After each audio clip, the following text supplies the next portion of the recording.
The Stoics. They've enjoyed a huge surge in popularity as of late, and for good reason.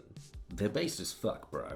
I first started reading up on Stoicism about a year ago, and it's turned me from some idiot schmuck into some idiot schmuck who is not fazed by external things.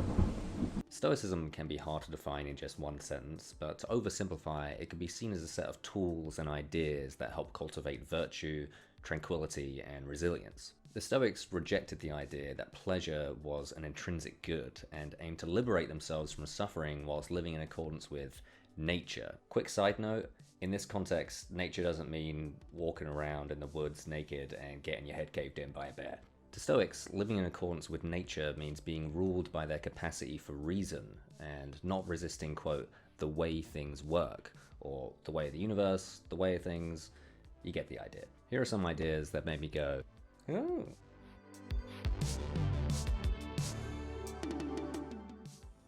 It's not the man who has too little, but the man who craves more that is poor.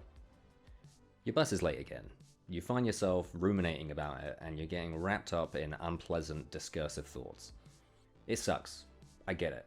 But take a moment to imagine that your life was considerably worse. Imagine that you don't have a home, you don't have any friends, there are rocks in your shoes, there are rocks in your mouth. Life's become so awful that it's almost unendurable. But then God appears and he's like, hey, I can give you back your old life, but it will cost a very high price. What is it, God? Your bus will be late. There's no one that wouldn't consider their prayers answered if they got an offer like that, but we kind of get that offer every moment of our lives. Things can always be worse, and visualizing the pain we'd experience if they were enables us to feel grateful for the things we already have. For example, I don't have a headache right now.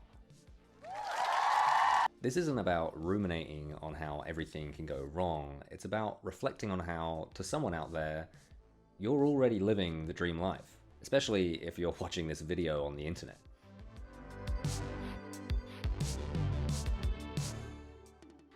Some things are in our control and others not. Things in our control are opinion, pursuit, desire, aversion, and in a word, whatever are our own actions. Things not in our control are body, property, reputation, command, and in one word, whatever are not our own actions. One way to guarantee ourselves frustration is to desire things beyond our control. We do this all the time. You go into the park for a sick Beyblade sesh with your best friend, but look at that, it starts raining. You can't play at home. Mum banned it, I've just got you blading under the covers past bedtime. These things happen, but the reason why they hurt so much is because we've externalized our goals. Our goal was for the weather to be nice, which means we're bound to be disappointed at least some of the time. The solution here is to internalize our goals. Don't aim for the external world to be perfect. It'll be whatever it is. Aim to show good character in the face of it. Aim to be a good listener to your friend, to show resilience in the rain, to be a good sport, whether your blade wins or not. Being a good person and making the right choices is more important than the sun shining, and that's something that's always in our control to achieve.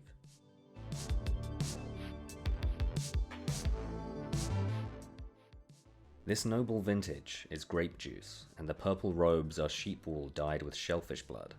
Or making love, something rubbing against your penis, a brief seizure and a little cloudy liquid. Perceptions like that, latching onto things and piercing through them, so we see what they really are. That's what we need to do all the time, all through our lives when things lay claim to our trust, to lay them bare and see how pointless they are, to strip away the legend that encrusts them. Marcus Aurelius sounds like a fucking nightmare to hang out with. He does, however, make an excellent point. There are plenty of things in our life that are pleasurable but we know aren't really good for us. Junk food, alcohol, taking a fat hit off dad's jewel. At least part of what motivates us to pursue these things is the story we tell ourselves about them. On some level, we feel like if we were just to have this one thing, if we were just to have a brief seizure with a little cloudy liquid, we'd be content for the rest of our lives. But time and time again, You get there, you've expelled your cloudy liquid, and you don't think you'll be happy forever. You think, where am I?